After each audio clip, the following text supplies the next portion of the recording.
Eh, Buenas tardes con todos. Bueno, ya empezamos el día sábado, empezamos con el resto de clases del curso de reumatología.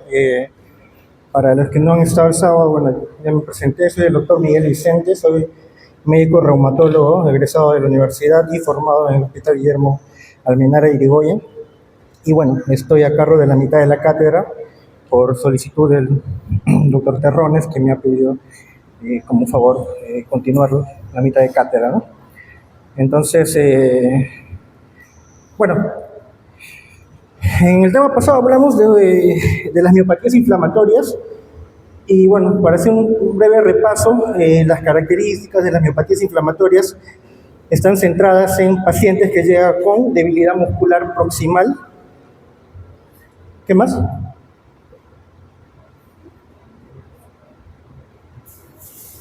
¿Alguien sabe más? ¿Algo más? Debilidad muscular proximal, ¿qué más? ¿Dolor?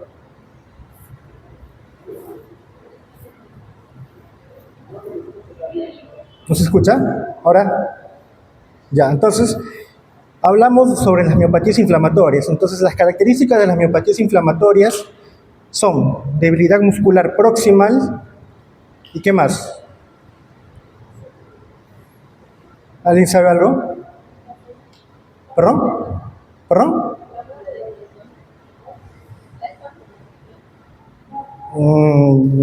Ya, específicamente podría ser ya. Entonces, lo que quedamos en la vez pasada es que las miopatías inflamatorias son características por debilidad muscular proximal en cintura escapular y cintura pélvica. Dolor no está asociado a las miopatías inflamatorias. Si el paciente viene con debilidad y dolor, descarte que sea una miopatía inflamatoria. ¿Cuál es la diferencia entre una polimiositis y una dermatomiositis? Puntualmente, ¿cuál es la diferencia?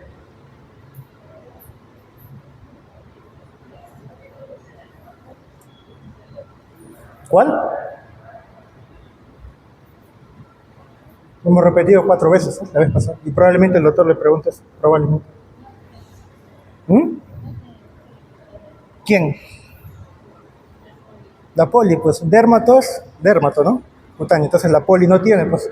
Entonces la dermatomiositis, la única diferencia con polimiositis es que las dermatomiositis tienen erupciones cutáneas como son dos tipos. Raschen,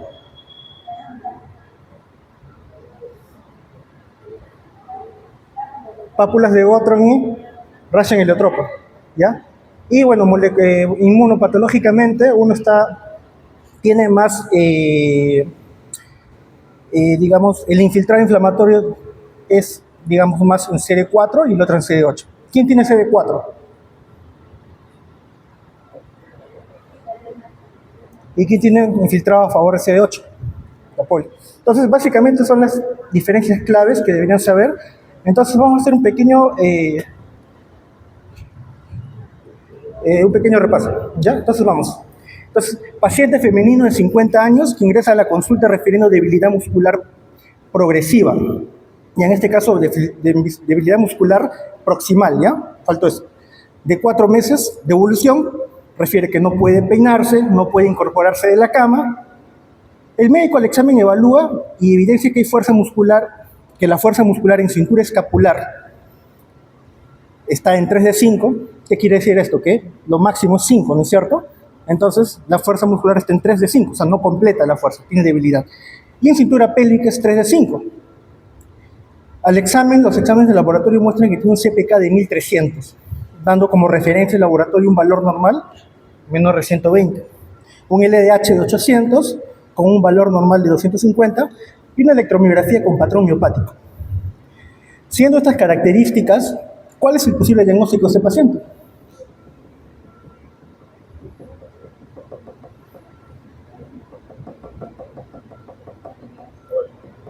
¿Por qué poli?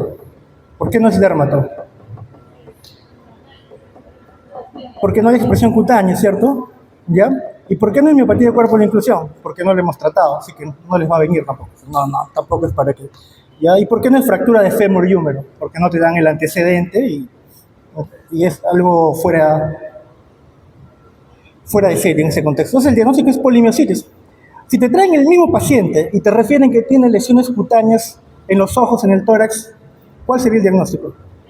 Dermatomiositis, simple. ¿Ya? Siguiente pregunta.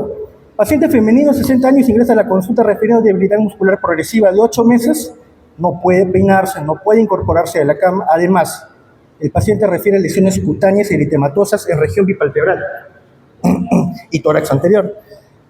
Es la misma historia, con la diferencia que tienen lesiones cutáneas. ¿Cuál es el diagnóstico? Dermatomiositis, simple. ¿Ya? Entonces, aquí ustedes pueden valorar que, uno, las enzimas musculares están volando, ¿ya? Están fuera de valor normal. Y la electromiografía es compatible con patrón miopático, o sea que el diagnóstico no se discute. Siguiente pregunta. Anticuerpo de dermatomiositis asociado con enfermedad pulmonar rápidamente progresiva. Había un cuadrito que estaban viendo ustedes, que les he dejado en las diapositivas y que han debido leer. Y esta es pregunta de residentado, bueno, más que todo de R1, ¿eh? Pero sí deberían saberlo, ¿ya?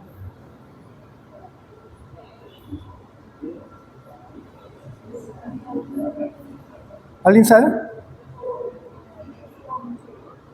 Claro, el MDA5, ¿ya? El MDA5 está asociado con enfermedad pulmonar rápidamente progresiva. Ahora la vamos a ver, ¿ya? Ya, y esta es la pregunta más importante, creo, de todas, porque si le van a preguntar algo, creo yo que lo más seguro que lo puedan preguntar. Es parte de los criterios de clasificación de Bohan y Peter, excepto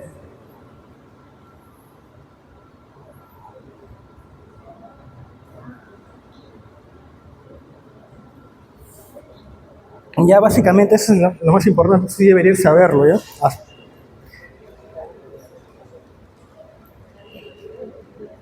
¿Alguien sabe? A ver, tenemos electromiografía, sí. Ya, Bohan y Peter es ¿qué? Clasificación de miopatía inflamatoria, ¿cierto? Entonces, debe cumplir. Patrón electromiográfico, 1. ¿Qué más? Anomalías en la biopsia ya muscular, ¿está bien? ¿Qué más? Debilidad muscular proximal y que sea simétrica, ¿ya? ¿Y cuál más? Claro, la D, ¿ya? Ya, la D. Alteración en la resonancia magnética. Ojo que todos los cambios que se ven acá están dentro de la miopatía inflamatoria, pero para los criterios de clasificación solo deberían estar los 4, porque la resonancia magnética es un cambio que se hace un seguimiento, sin embargo no pertenece a los criterios de clasificación, ¿ya? Bueno, y para acabar el repaso, un par de preguntas más, ¿no? En la inmunopatología de la polimiositis, el infiltrado inflamatorio es a predominio de CD8, ¿ya? Muy bien. La piedra angular del tratamiento de miopatías inflamatorias, ¿cuál?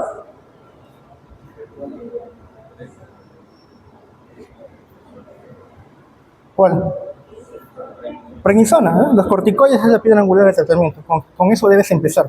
Entonces acá CD8 y prednisona, ¿ya? No hay mucha ciencia acá. Y para culminar,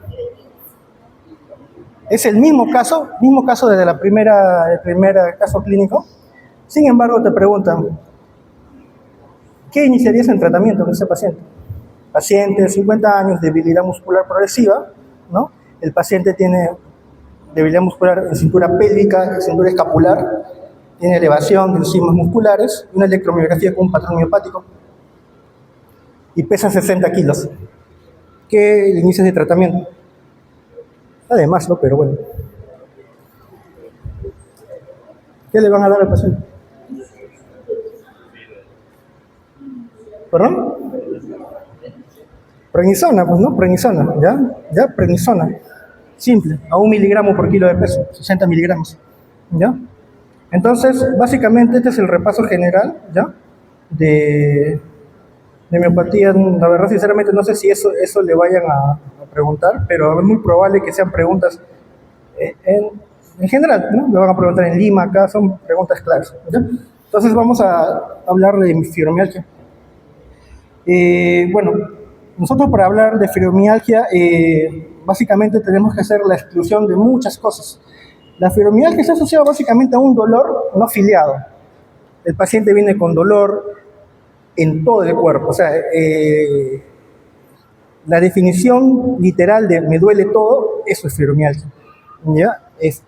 Y para eso tú tienes que haber descartado un montón de cosas. Tienes que descartar todos los posibles diagnósticos diferenciales para que tú puedas recién referirte a una fibromialgia. Asociado tienes que hacer la diserción clínica de lo que el paciente te puede hacer. Entonces, fibromialgia, dolor generalizado. ¿Por qué? La causa exacta hasta la actualidad no se sabe. ¿Ya? Entonces, digamos, a grosso modo ese es el concepto. Entonces, ya, en las definiciones que van a encontrar en las guías, ya sean en las últimas desde el 2016 hasta el 2025, básicamente lo resume como dolor musculoesquelético crónico generalizado asociado a fatiga, trastornos del sueño y otros síntomas cognitivos y somáticos, ¿no? Esta es una definición del 2020, ¿no? De un review del 2020. Y bueno, vemos otra definición similar este año 2025, ¿no? ¿Qué pasó? Síndrome crónico caracterizado por dolor musculoesquelético, fatiga, sueño no reparador y deterioro cognitivo. Entonces, el mismo patrón, el mismo concepto en 5 años no ha cambiado, ¿ya? Su patogénesis refleja una interacción entre mecanismos centrales y periféricos del dolor, ¿ya? ¿Y qué es lo que incluye? Modulación del dolor, neuroinflamación, disfunción mitocondrial, desequilibrio autonómico y factores genéticos y epigenéticos. ¿Deberían saber cuál es el concepto de todo eso? No. Deberían saber que existe nada más, por ahora. ¿Qué es lo que causa la fibromialgia? Como ya les expliqué, no hay una causa definida que sea clara, ¿ya? Hay una intervención de la condición psicógena del paciente, la alteración mental, cambios mentales y trastornos de regulación del dolor. Entonces, el dolor de sensibilización central. Entonces, el paciente tiene trastornos psicógenos y dolor generalizado. Entonces, hay ciertas perturbaciones que pueden, digamos, exacerbar el dolor, ¿no? O disminuirlo. Entonces, estas perturbaciones van a estar presentes en la fibromialgia y por lo tanto el paciente va a tener un umbral de dolor más corto y por lo tanto una sensibilización muy alta. Están involucrados neurotransmisores, ¿no? Neuropéptidos en su fisiopatología, ¿no? Entonces, eso es digamos, un concepto que no necesariamente deberían saber específicamente, pero para conceptos de examen están ahí mencionados los neurotransmisores de sustancia P, el factor neurotrófico, glutamina y dopamina, ¿no? ¿Ya? Y respuestas a los estímulos de exacerbación exógena. Lo que sí tienen que saber es qué tipo de dolor está presente en la fibromialgia. En este caso tienen que saber cuál es el concepto de dolor nociplástico, ¿ya? El dolor nociplástico es el dolor presente en la fibromialgia, es, digamos, algo puntual que deberían captar siempre. Fibromialgia, dolor nociplástico. O sea, así, no lo piensen mucho. Entonces, el dolor nociplástico es un dolor, digamos, que no tiene asociado un trauma, una injuria, un daño, una inflamación. Es un dolor que aparece sin necesidad de tú haberte golpeado, sin necesidad de haberte quemado, sin necesidad de haberte, no sé, expuesto a sustancias. Es un dolor que aparece de la nada. Eso se llama dolor nociplástico, ¿eh? Y estos síntomas están asociados a fatiga, otra vez, trastorno del sueño, memoria, ánimo, hipersensibilidad. Entonces, si hay algo que hasta ahora en las 5 diapositivas han visto, es un dolor generalizado, que no tiene una causa externa. ¿Y qué más? Fatiga, trastorno del sueño, memoria, ánimo, hipersensibilidad, ¿no? Básicamente es eso. ¿Cuáles son los factores de riesgo? Bueno, los no modificables, los genéticos, generalmente se presentan en las pacientes del sexo femenino, ¿no? Y presencia de otras condiciones que exacerben el dolor. Y los factores de sueño modificables son los trastornos del sueño, inactividad física, el sobrepeso u obesidad en estos pacientes. ¿Alguna pregunta estará? No. Bueno, para el diagnóstico, se han manejado en realidad muchos criterios diagnósticos, pero los últimos han sido del año 1990 y que se han modificado el 2011 y el 2016. Probablemente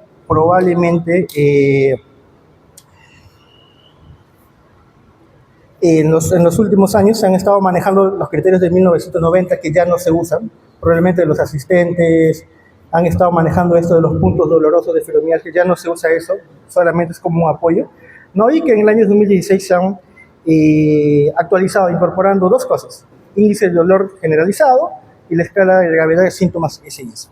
Entonces, lo que está rojito es importante, ¿ya? Porque antes se usaban los puntos dolorosos y ahora no, ¿ya? Entonces, y a pesar de haberse actualizado, digamos, estos criterios diagnósticos carecen de biomarcadores objetivos, o sea, carecen de pruebas de laboratorio que puedan, digamos, dar más peso al diagnóstico. Entonces, hagamos un repaso. Estos son los criterios diagnósticos del año 1990, ¿no? Este es básicamente el artículo original, que está en inglés, y bueno, donde te menciona los puntos dolorosos, la presión que tú tienes que hacer al paciente en esos puntos dolorosos, cuánto debería ser medido, cuantificado, y también cuánto tiempo de dolor presenta este paciente, ¿no? Entonces, básicamente estos son los criterios de clasificación, están en inglés, no es necesario que los aprendan ahorita, porque está en inglés. Bueno, aquí está ya traducido, ya probablemente si es que les quieran preguntar esto, habría que ser bien desfasado, pero bueno, estos son los 18 puntos dolorosos que deberían saber si es que le van a preguntar, ¿ya? Occipucio, cervical inferior, trapecio, supraespinoso, costilla, epicóndilo lateral, glúteo, glúteo mayor y rodillas, ¿no? Cuando tú haces la evaluación de estos puntos, que todavía lo hacemos nosotros, ¿ya?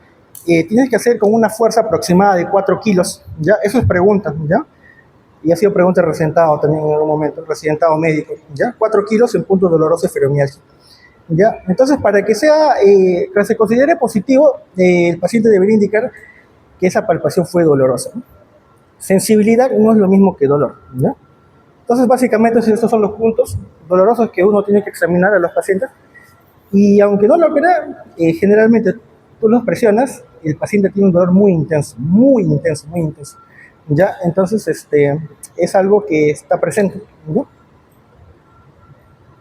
Ya, y estos son los criterios de clasificación actuales, ¿ya? No sé si lo vayan a preguntar, pero a nosotros sí nos preguntan. Yo considero que, bueno, acá todavía siguen tomando los antiguos, ¿eh? Pero igual deberían saberlos. Estos son los criterios de la ACR 2011-2010 que han sido modificados en 2016. Entonces,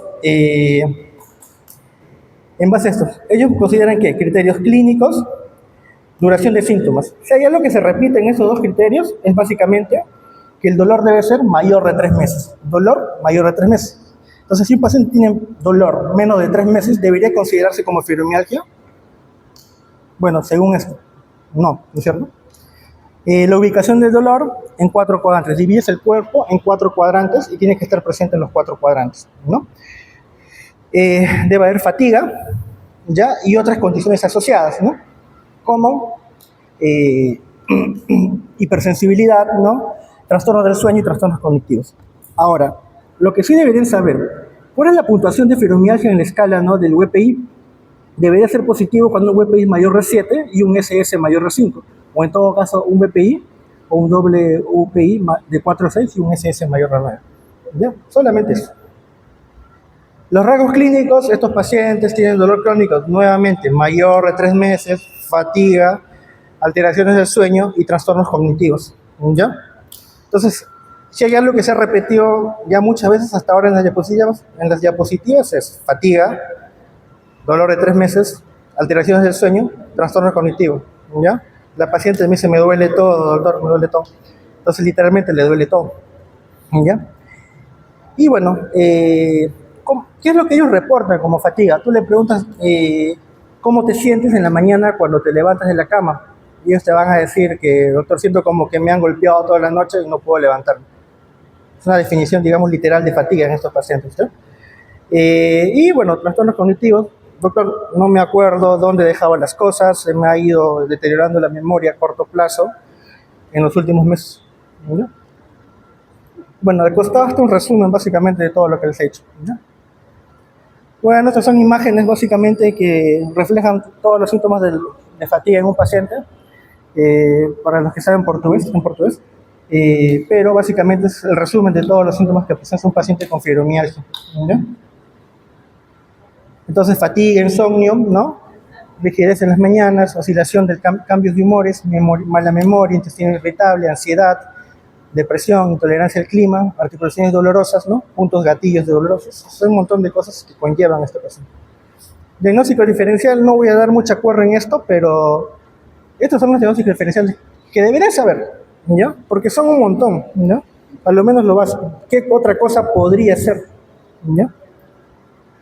Generalmente son enfermedades autoinmunes y dolores por otras causas. No voy a incidir mucho en eso, pero sí deberían saber. ¿Ya? Y tratamiento. Entonces, esta parte más o menos he tratado de hacerlo un poco, ser más explícito. Asumo que conociendo los dos terrones, son esas cositas que le llaman bastante la atención. Entonces, en la fibromialgia hay dos tipos de tratamientos, farmacológicos y no farmacológicos. Entonces, en los no farmacológicos está aumentando la evidencia en las terapias no farmacológicas, ¿no? Estas terapias ayudan al paciente a mejorar su calidad de vida y también la funcionabilidad del paciente, ¿no? Entonces, básicamente, estas terapias ayudan a mejorar, digamos, el eje hipotálamo hipofisario adrenal, ¿no? A raíz de eso, van mejorando la liberación de endorfinas, ¿no? Y van a inhibir las señales del dolor. Entonces, hay ejercicios de estiramiento, entrenamiento aeróbico, entrenamiento de fuerza muscular, pilates, ¿no? Y bueno, estos ejercicios tienen evidencia, aunque no crean, tienen evidencia. Si ustedes revisan las guías, entonces en las guías van a ver que hay evidencia por estos ejercicios. Si van al buscador de Medline en PubMed van a encontrar que todo esto tiene evidencia, tienen revisiones sistemáticas y hay evidencia, entonces sí tiene bastante peso, ¿ya? La electroterapia, la acupuntura, ¿no? El tai chi, el Qigong, ¿no? La hidroterapia, que son cosas que le interesan mucho a los toterrones, entonces el yoga, ¿no? Estas son cosas que probablemente sí creo que les vaya a preguntar, ¿ya? Y tienen evidencia, tienen evidencia científica, ¿ya? Entonces, la evidencia está abajo, ojo, ¿ya? Cualquier cosa, abajo está la referencia de cada párrafo que se está mencionando acá. Y bueno, ya pasamos al tratamiento farmacológico. Tenemos básicamente los tratamientos farmacológicos que ustedes deberían saber. Los antidepresivos tricíclicos, serotonina, epinefrina, la gabapentina, ¿no? Los analgésicos simples como el paracetamol, ¿no? Los AINES, el tramadol y algunos tratamientos tópicos. ¿Ya? Entonces, este es un resumen así, corto. Y ojo que este artículo es del 2020, y es un review del 2020 que consideraba esto en ese momento. ¿Ya? Pero bueno, como ustedes saben, las guías se actualizan, entonces hay un review que salió en 2025, ahora, en agosto del 2020, bueno, octubre del 2025, donde ya te muestra mejor la evidencia. Entonces acá ves nuevamente los fármacos que están aprobados, que se usan, y los fármacos que están aprobados por la FDA. ¿Ya? Entonces tenemos el minocipram, la duloxetina y la ciclobenzaprina. ¿Perdón? Entonces, estos son fármacos que están aprobados por la FDA, ¿ya? Y que tienen evidencia científica, que se usan. Cuando ustedes vayan a la práctica clínica, los médicos van a dar gabapentina, van a dar amitriptilina, van a dar paracetamol, van a dar AINES, pero la evidencia muestra que estos fármacos han sido aprobados netamente. Ahora, al último está la ciclobenzaprina, que cuando lo vean en la diapo lo van a ver mejor ustedes. Es un fármaco que hasta ese momento, cuando salió este artículo, no estaba aprobado, ¿no? Pero ya en agosto de este año se aprueba la ciclobenzaprina para el uso de fibromialgia, ¿ya? La FDA lo aprueba. Entonces, ya hay por lo menos 4, todos estos fármacos que aparecen están aprobados por la FDA. El resto de fármacos que se mencionan allí, que lo van a ver luego en las diapositivas, no tienen aprobación de la FDA, pero se usan porque tienen ensayos clínicos aleatorizados, ¿ya? A raíz de los ensayos clínicos. Entonces, igual no es una evidencia al 100%, pero ya algunos están en fase 3, están en fase 2, entonces ya con esa evidencia se suele manejar a algunos pacientes, ¿no? Incluso el tramadol solo tiene un ensayo clínico, y a raíz de ese ensayo clínico se maneja a los pacientes. Entonces, Básicamente es un resumen de todos los fármacos que se usan, ¿ya? Entonces, en los ensayos clínicos lo que se suele hacer es aleatorizar a los pacientes, ¿no? En grupos que reciben y grupos que no reciben el fármaco. Siempre. Y bueno, para terminar dándole peso, pues netamente ese es el resumen de todos los fármacos nuevamente de otro artículo de 2025, donde te resumen la aprobación por la FDA y por la Unión Europea, ¿ya? Y están las dosis que deben usar, ¿no? El mecanismo de acción de cada fármaco, en fin. ¿Ya? Entonces, para terminar, pues la fibromialgia es un trastorno del dolor generalizado, ¿ya? Dolor de origen central. El tipo de dolor es el dolor nociplástico, ¿ya? Y está asociado a ¿qué? Fatiga, depresión, ansiedad, ¿no? Alteraciones de la memoria y alteraciones del sueño. Si les van a preguntar es básicamente eso, dolor más de 3 meses generalizado, tipo nociplástico asociado a fatiga, insomnio, ansiedad, depresión, ¿ya? Y alteraciones de la memoria. Y ese es el resumen total de fibromialgia que deberían saber.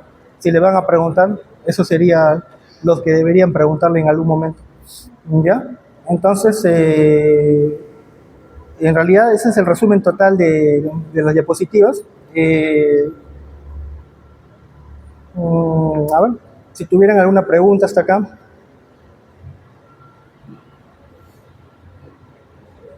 Ninguna, ¿no, compañeros? ¿Alguna pregunta? Ninguna pregunta. Está todo entendido. Puesto para leer, Ya, entonces, básicamente eso lo que les quería también comentar es que, bueno, cuando ustedes vean que les están presentando una diapositiva, para que ustedes puedan revisar, siempre tienen que acostumbrarse a colocar la referencia, ¿ya? No pierdan esa costumbre, que sé que no la tienen, casi todos, y siempre coloquen la referencia de dónde están ustedes sacando sus datos, ¿ya? Porque es una muestra de que el que ha hecho ha revisado los datos, ha leído y no ha copiado de otros médicos, no ha bajado de internet y solamente lo ha puesto y lo ha pegado, ¿no? Entonces eso, acostúmbrense siempre a leer eh, archivos actualizados, busquen en PubMed los artículos que ustedes quieran buscar para su información, ahí está todo, y ya si no saben buscar, consulten a la gente que sabe buscar, porque no es nada de otro mundo. Acostúmbrense a leer de archivos, artículos originales, o en todo caso, base de datos que estén actualizadas, ¿no? Que asumo que su sociedad les enseña eso, ¿no? La sociedad científica de la UNO les enseña eso, ¿no? A buscar base de datos, a interpretar ensayos clínicos, ¿no? Y no solamente a ir a congresos, ¿no? Porque, bueno, espero que eso haya cambiado desde mi tiempo. No sé si ha habido gente que ha publicado un artículo de la sociedad, ¿alguien sabe? Han publicado artículos científicos, ¿no? Ya, entonces yo espero que eso haya cambiado desde mis tiempos, porque desde mis tiempos eso no ha cambiado. Entonces solo conozco a una doctora que ha publicado artículos, que es Jennifer Vilches, que ha sido expresidenta, a no ser que me equivoque y hay alguien más que haya publicado, ¿no? Pero no sé. Entonces, me intereses en eso, traten de entender ese tipo de temas y bueno, igual de más está decirles que sigan preparándose para el residentado médico, ¿ya? No se enfoquen en ser médicos generales, hagan el internado, den sus exámenes de internado, así no vayan a hacerlo, o si no quieren hacerlo en Lima, den el examen, mídanse, den el examen del ENAM y con eso vayan midiéndose para la residencia médica, ¿ya? No es fácil, es difícil, pero no es nada de otro mundo, porque al final no es necesario que tú seas el primer puesto de tu promoción para que puedas ingresar a la residencia. El éxito no se mide en que quién sale primer puesto, quién sale segundo puesto, el éxito se mide de acuerdo a lo que tú busques, a tus objetivos, nada más, ¿no? Si tu compañero es primer puesto en tu promoción y tú no, debe haber un problema ahí, pero no significa que tú no tengas éxito por eso, ¿no? Si te vas a medir, no te midas con él, mídete contigo mismo, porque si tú te mides con tu compañero que está sacando mayor nota que tú, estás perdiendo tiempo. Tú tienes que medirte contigo mismo, ver dónde están tus errores, corregirte tú mismo y seguir subiendo tu puntaje. Y básicamente eso, sigan estudiando, sigan haciendo, esforzándose para que puedan sacar más nota. Y bueno, esto es lo que deberían saber. Hay un fármaco último que se ha probado que es el Setpoint, que es algo más complejo. Le colocan un estímulo intracraneal al paciente y mejora el dolor, ¿ya? Es algo nuevo, ¿ya? Y bueno, en conclusión, estas son las conclusiones de la fibromialgia que les he dicho. Es costoso, está infradiagnosticado, es un dolor crónico y generalizado, ¿no? Y las terapias no farmacológicas y las conductuales son el pilar del tratamiento, ¿no? ¿Ya? Entonces, bueno, esto es básicamente el contexto general. Acá quiero mostrarle, aparte del repaso, como les mostraba, a ver si es que les sirve un poco de estímulo a algunos muchachos. Una foto que salimos ¿ya? En la primera foto estamos en un grupo de internado médico. Quizás conozcan algunos doctores por ahí. Este es el 2016 en el Hospital Regional de Pucallpa, ¿ya? Que es el internado acá. Ahí estoy con compañeros de mi promoción, de los cuales ya la mayoría son especialistas, ¿ya? Acá abajo estamos los chicos de la promo que salimos, de los cuales creo que solo dos nomás son médicos generales y el resto son especialistas. Acá me encuentro con Jelsin Vázquez, si alguien lo conoce, él es médico intensivista, y junto a Francisco Chávez han sido primer puestos en su promoción, y Jelsin trabaja en el Hospital Revaliate, tengo entendido, ¿ya? Y el que está al costado es Joseph Maita, que ese tiempo estaba haciendo el internado en el Hospital del Mienara, estaba terminando. Y bueno, ese tiempo Jelsin estaba entrando al internado médico. Y yo estaba en el cuarto ciclo en medicina y estaba así llevando un curso en San Marcos, entonces los visitaba a ellos. Maita salía y Jelsin entraba. Entonces Maita hizo la subespecialidad en cirugía de retina, si no me equivoco, en México, ¿no? Entonces es una referencia también en oftalmología.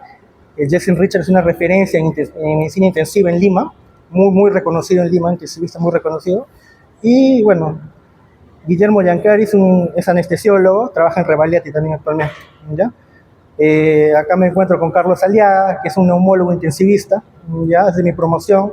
Actualmente está haciendo el fellowship en Boston, en Estados Unidos, y es de la facultad también, y va a ser el primer neumólogo intensivista acá en Lima, en el Perú. ¿Ya? Y el doctor Tawari, que es acá ginecólogo acá en el seguro, ¿no? Entonces, acá todos los chicos prácticamente hemos hecho la especialidad, ¿no? El doctor Campos, Juan Pedro Campos, que enseña en el Hospital Amazónico, Fernando Gabriel, que es el cirujano general, Yair Arica, que es traumatólogo, que se formó en Lima también, Carlos Aliaga, el neumólogo intensivista, Choque, que actualmente es médico familiar, ¿no? Acá está Diomedes, que es pediatra, trabaja en Lima también, y bueno, Luliana, que es pediatra, también trabaja en Lima, y bueno, Risto Mendoza, que es cirujano de cabeza y cuello, que también se formó en Lima en el Hospital Revaliati, ¿no? Entonces, muchachos, tenemos mucha referencia acá de las promociones que hemos salido, entonces la cosa está en esforzarse. Seguramente de todos ellos, la mayoría no ingresó a la primera de la residencia, ¿ya? La mayoría ingresó a la tercera, a la segunda.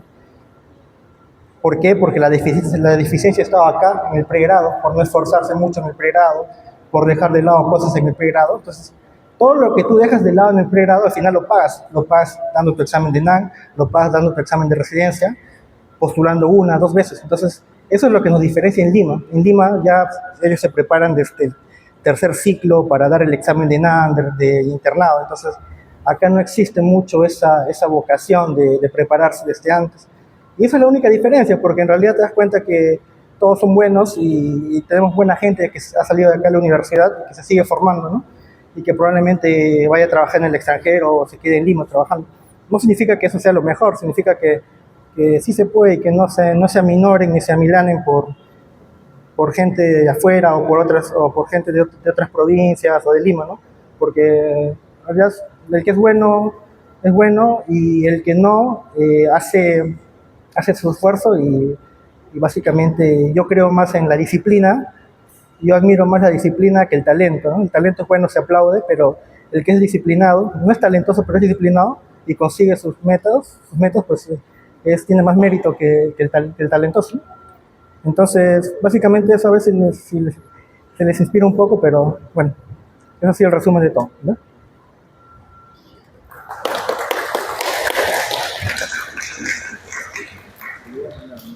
Sí, tomando. Y bueno, si desean mañana acabamos con las dos clases, ya tenemos dos clases pendientes, si desean mañana la acabamos.